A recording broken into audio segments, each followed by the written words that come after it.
easy-to-read book and helpful book called Think Forward to Thrive, subtitled How to Use the Mind's Power of Anticipation to Transcend, I love that word, transcend your past and transform your life.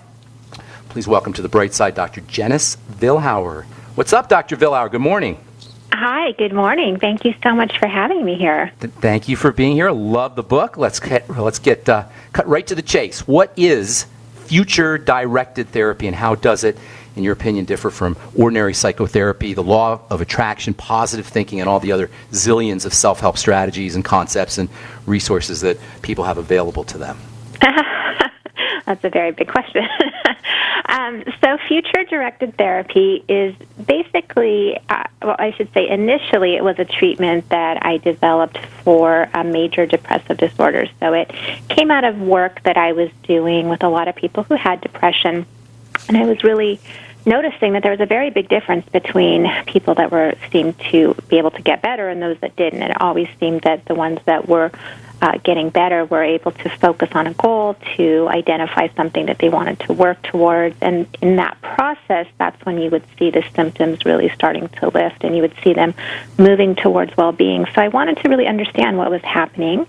And I looked into the psychology research and the literature and found that there was a pretty large body of work that had already been sort of research to show that future thinking was incredibly important to well-being, but that none of it had really been sort of pulled together in a sort of step-by-step process. And so that's really what I wanted to do, was to pull these tools together that people had been studying for many years and really offer it as an intervention that people could use on their own.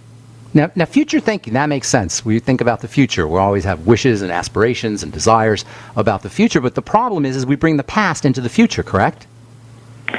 Well, exactly. That the way that most people, when they're not sort of consciously aware of what they're doing, kind of create future experiences, is they tend to project from their past. They tend to anticipate that the future is going to look very much like the past, and as a result, they act according to their expectations, and what that eventually leads to is creating what we call sort of self-fulfilling prophecies. So they're taking actions based on what they expect, which is very different oftentimes than what they want, and then as a result of that, they're sort of recreating past experiences. Does that kind of sum up the problem, is that our expectations get in the way of our wants and desires? It's that our expectations are different than our wants and desires. So, one of the sort of simple examples I use to illustrate this concept, when I teach future-directed therapy, which I often teach in a course, is that, I ask people, would you like to win the lottery? And everybody says, well, yes, of course, And then I say, well, when was the last time you bought a lottery ticket? And people kind of look around at each other, and it's like, well, 6 months ago, And when I ask them, why is that, the answer is always the same. It's like, well, we don't expect to win. Uh-huh. So it's understanding that, we're taking actions based on our expectations and not what we want in life. And that's, I think, the really kind of important key concept. Because in that example, the expectation, is sort of accurate. Most people really don't win the lottery. But a lot of times in life, things that we want, that we really do have control over, that we really can create for ourselves, are still things that we don't expect to get in life. So, for example, if you want to have a new relationship, a good relationship, in your past history, as you've had several failed relationships, oftentimes, you're expecting the next one to go in a similar way. So your actions, might be based, instead of, working hard on the relationship, your expectation is, well, it's not going to work out anyway, so why bother? So maybe you kind of bail at the first sign of something going wrong, as opposed to, really, trying to make it work. So you can see how what we expect, again, then creates the experience itself. Can we change expectations artificially? Can we really convince ourselves that we expect something different? Or is expectations just something that's built into our way of thinking?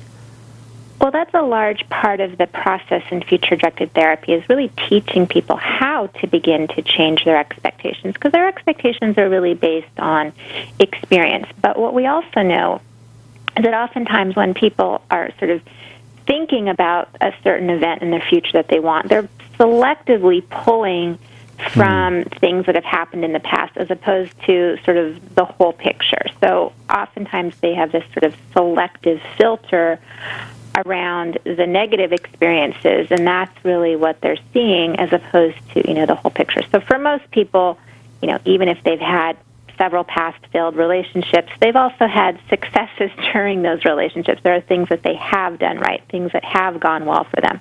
And so it's really starting with the process of getting them to see that there are things that, have gone well in their life and to start pulling from those experiences, and then to sort of begin to, in a very step-by-step sort of way, start to act on on things that they want in their life where they can achieve some successes, but they do it in a small way so that they get to build their confidence. And in that process, they begin to shift the expectation itself. So it's understanding that, our expectations in life are oftentimes not necessarily based on the reality of the things that have happened, but really are sort of selectively being pulled from some negative experiences that we've had in our past. So they're based on reality, but it's a reality that we select, and we can select other reality. So we can select whatever we want. It's a distorted reality. Yeah. So do you think? Go ahead. I'm sorry. No, I was just agreeing with you. It's a distorted reality that, in fact, is oftentimes sort of pulled at. For some reason, we have this tendency to really hyper-focus on negative experiences in our past as opposed to, the whole picture. And once you're sort of consciously aware that you're doing that, one of the exercises that we do is really get people to actively focus on the positive things that have happened to them. And for most people, there are some there. There are things that have gone well for them. Dr. Villar, hang on to that thought. We got to take a break, okay? We'll continue when we come back. We're talking to Dr. Janice Vilhauer. Her book is Think Forward to Thrive. I'm Pharmacist Ben. We'll be back after this.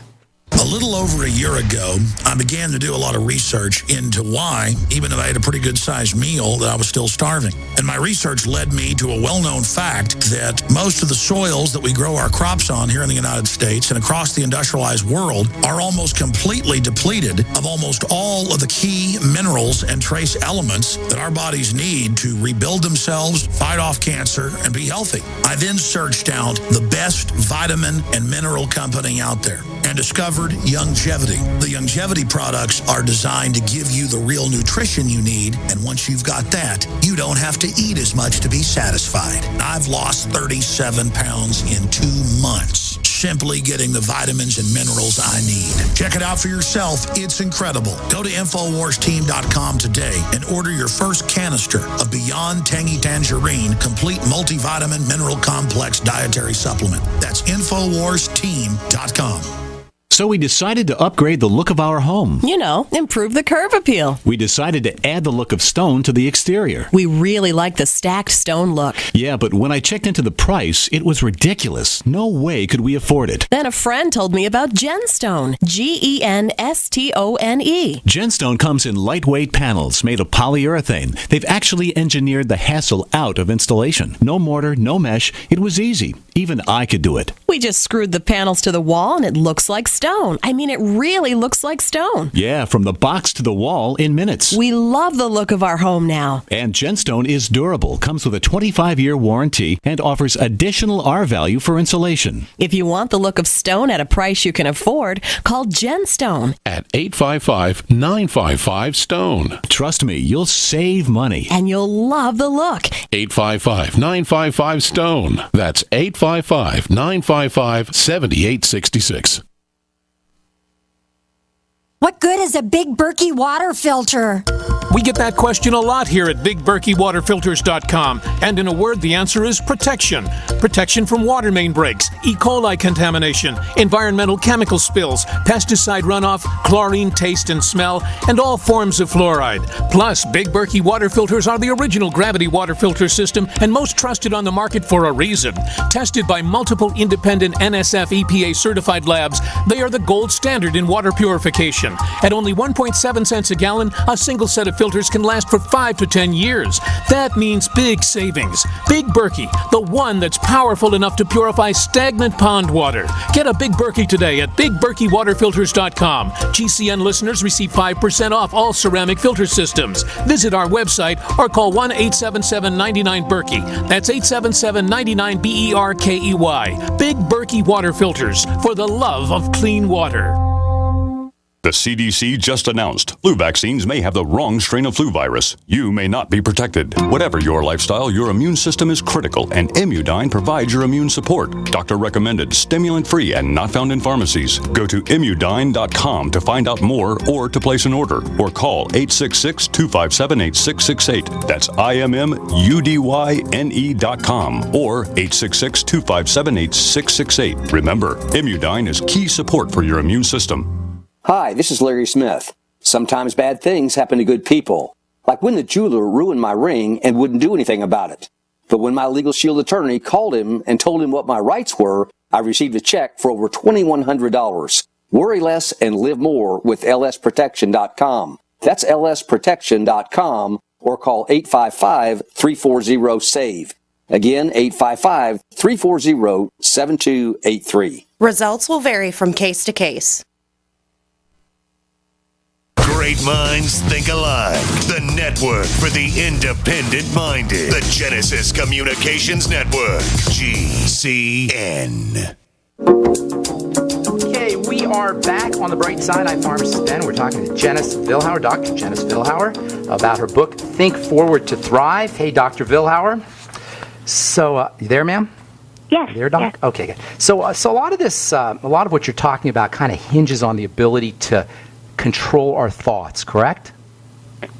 Well, the ability to be aware of your thoughts and to consciously be able to sort of redirect thinking. Mm-hmm. Okay, so you seem to be making a distinction between redirecting and controlling. Is that right?